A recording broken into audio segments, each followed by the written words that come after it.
જો તમે ઈચ્છો કે તમે બજારમાંથી મસાલો ન ખરીદો અને ઘરે રહીને જ મસાલો બનાવો તો આજે આપણે આ વિષય પર ચર્ચા કરીશું। નમસ્કાર દર્શક મિત્રો, ખબર છે .com પરથી હું દ્રષ્ટિ આપ સૌનું સ્વાગત કરું છું। દર્શક મિત્રો, મસાલાવાળી ચા કોને ન ભાવે, અને હાલમાં તો એવી ઋતુ છે કે સવાર થાય બપોર થાય ઘણીવાર તો સાંજે પણ ચા પીવાનું મન થઈ જાય। કડકડતી ઠંડીમાં જો ગરમા ગરમ મસાલાવાળી ચા મળી જાય તો પછી પૂછવાનું શું। હવે ઘણી બધી વાર આપણે ઘરની અંદર આ મસાલાવાળી ચા બનાવવા માટે બહારથી જ માર્કેટમાંથી મસાલો ખરીદીને લઈ આવીએ છીએ। જો ઘરની વાત કરીએ તો ઘણીવાર આપણે આદુ નાખીએ છીએ, તુલસીના પાન પર નાખીએ છીએ, ફૂદનાનો પણ ઉપયોગ કરીએ છીએ, પરંતુ ચાના મસાલાની વાત જ કંઈ અલગ છે। જો તમે ઈચ્છો કે તમે બજારમાંથી મસાલો ન ખરીદો અને ઘરે રહીને જ મસાલો બનાવો તો આજે આપણે આ વિષય પર ચર્ચા કરીશું। જો તમે આ રેસીપી ટ્રાય કરી લીધી તો તમારા પડોશી પણ તમારા ઘરે ચા પીવા માટે આવી જશે। તો ચાલો જાણીએ કે સુગંધી મસાલો ઉમેરી તમે ચા કઈ રીતે બનાવી શકો।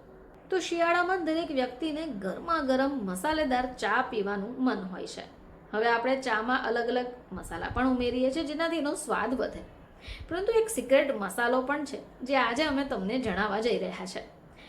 આ સિક્રેટ મસાલાનો ઉપયોગથી બહાર જેવી જ ગરમા ગરમ મસાલા ચા તમારા માટે બની જશે। તો કયા સૂકા મસાલા હોઈ શકે? ચાના મસાલા માટે લવિંગ, એલચી, કાળા મરી, વરિયાળી, આદુ, તજ, તુલસીના પાન અને જાયફળની તમને જરૂર પડશે। હવે મસાલો બનાવવા માટે તમારે એને રોસ્ટ પણ કરવું પડશે। તો સૌથી પહેલાં એક પેન લઈ લો અને એમાં લવિંગ અને મરીને શેકાવા દો। એકવાર આ લવિંગ અને મરી શેકાઈ જાય એટલે પછી બધા જ મસાલાને તમારે ડ્રાય રોસ્ટ કરી લેવાના છે।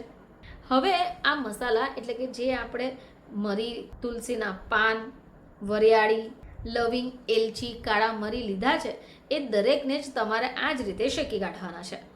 હવે આ બધા જ મસાલા શેકાઈ જાય એટલે એને તમારે ઠંડા પણ થવા દેવા પડશે।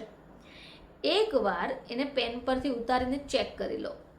10 મિનિટ રાહ જોઈને આ જે પણ મસાલા આપણે શેકીને રેડી કર્યા છે એને તમારે મિક્સરમાં વાટી દઈ સારો એક પાવડર ફોર્મમાં કરી દેવાનું છે। હવે બસ તૈયાર થઈ ગયો તમારો ચા મસાલાનો પાવડર।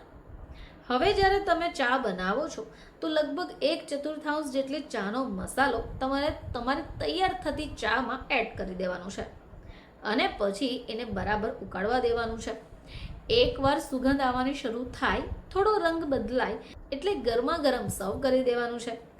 દર્શક મિત્રો, આ ચાનો મસાલો જો તમે ઘરે રહીને જ બનાવશો તો ચોક્કસપણે પડોશી પણ તમારા ઘરમાં ચા પીવા માટે આવી જશે।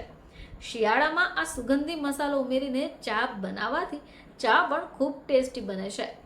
ફરીથી તમારી સમક્ષ હાજર થઈશું, ત્યાં સુધી જોતા રહેજો ખબર છે .com।